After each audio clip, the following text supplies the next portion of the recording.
Well, hi there, everybody. This is Joey here at Underage Packers, and today I wanted to talk about the Packers coaching staff, which, if you have been paying attention to early on this offseason, you will know that lots of moves, lots of changes have been made to said coaching staff. So, today, in one short video, I wanted to compile all of those moves, tell you who they promoted, tell you who they lost, tell you who they brought in, and just tell you all of that I know, the past experiences, and hopefully provide some insight. First and foremost, the Packers brought in Raiders interim head coach Richard Bisaccia to be their new special teams coordinator, and I gotta say, I don't think there's ever been so much pressure on a special teams coordinator. Either way, the Packers fans are very excited to have Bisaccia replace Maurice Drayden as the coordinator, and the Packers have been plagued with special teams errors for decades, and it came to fruition. It came to its boiling point in this last year's playoffs, where they pretty much lost the game solely because of special teams. There was other errors too. Aaron Rodgers wasn't playing his best games, but special teams cannot let that happen. So, hopefully, Richard Bisaccia, at the very least, enforces a cultural change in the way the Packers view and value special teams so we can stop making these stupid errors that are costing us playoff games, costing us losses in the seasons. Richard, we're putting all our faith in you. You got this, buddy. The one sole defensive coaching staff change, and that is Mike Smith stepping down from the Packers coaching staff, as Rob Demovsky reported, and he is apparently looking for other opportunities. I don't know if that's specifically just a problem he had with the Packers. Felt he was never going to get promoted, never really going anywhere with them, just wasn't happy with the way he was treated, or overall just doesn't like coaching anymore. But if he is looking to get a new job elsewhere, a lot of people have been pointing to Mike Pettin, who was just hired as the Vikings assistant head coach this past week. And Smith was originally brought along to the Packers coaching staff back when Pettin was hired as the defensive coordinator back in 2018. Smith actually met Pettin when Smith was a player for the Baltimore Ravens, and Pettin was an outside linebackers coach at the same time. So when Smith retired and wanted to get into coaching, obviously Mike Pettin was going to offer him a job with the Buffalo Bills. So if it is the case that Smith is just unhappy, it would make sense for him to go to his old friend, his mentor, and Mike Pettin back in the Devils up north for Minnesota. What this means for the Packers, though, is they lose a guy that was really entertaining in press conferences. I know a lot of people have been freaking out, it's understandable. You never want to lose a coaching staff that has gone 13-3 the past 3 seasons. You don't want to lose any member of that staff, but it's pretty impossible to tell from the outside, if we're not on the practice field, not in the game plan meeting rooms, how much impact a position coach is actually having on his group of players, whether they're doing really well or whether they're doing really bad. It's pretty impossible to see how well of a job the assistant coach is actually doing. But the Packers replaced Smith with Jason Robovich the other day, and it seems like the Packers saw this coming. It wasn't an out-of-the-blue decision for Mike Smith because of how swiftly they replaced him.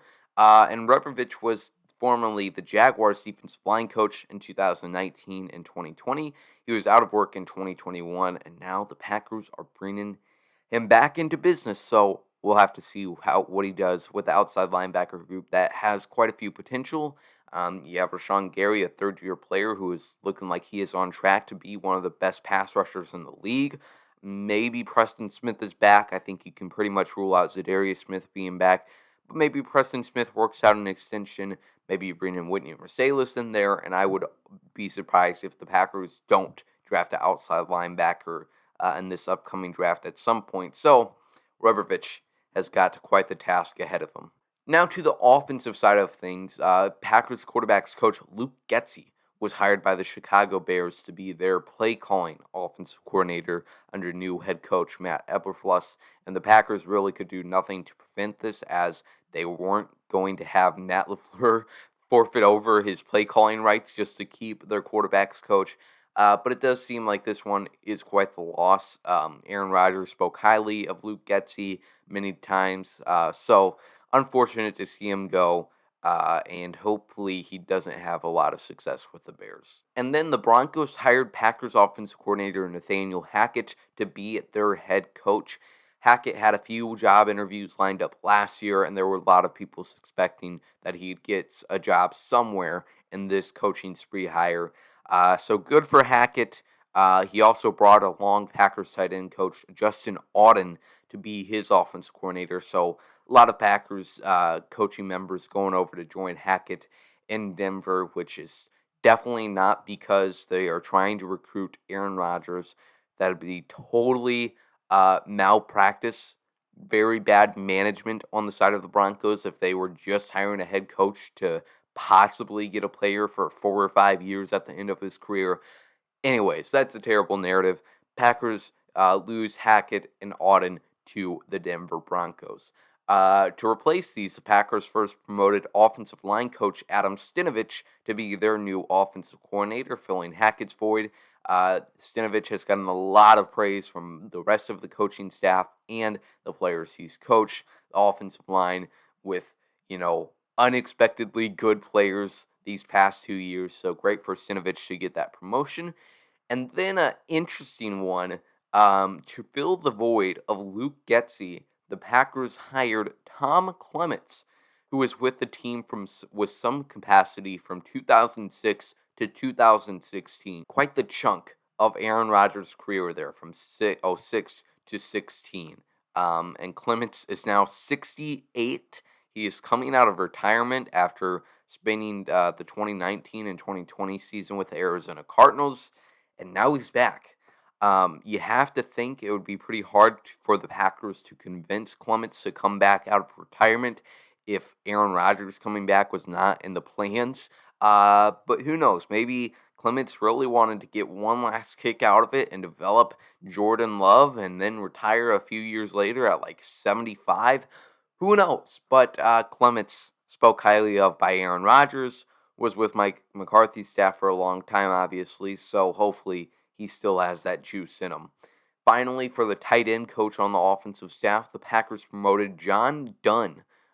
He was the senior analyst for the team in 2021 before he was with the Jets as their tight ends coach in 2019 and 2020. So he has this experience, and for him, he takes over a group which will probably go over a lot of change over the next year or two. You have Josiah DeGuara, the former third-round pick, who can be used in so many different ways. I'm excited to see what he can do with him. You have Mercedes Lewis, who at the very most has 1 year left in him, you would think. You have Robert Tonyan, who is going to be a free agent. And after that, it's a lot of question marks. So we'll see what John Dunn can do with that group. Wow, that was a lot of talking. I hope you enjoyed this video. I hope you found it useful. Just felt like there was a lot of reports, and it's hard to follow all of the changes going on with this Packers coaching staff. So hopefully this is the right group of guys. They made the right moves, made the right promotions, and best of luck to all of these Packers coaching staff members leaving, except anybody who's going into the NFC North. I hope they do absolutely phenomenal, and it has no impact on the team's record. That's all I have for you today, though. Let me know if you enjoyed this video in the comments down below. Subscribe to this YouTube channel. Follow us on all the social medias, and I'll talk to you later. Go Pack, go.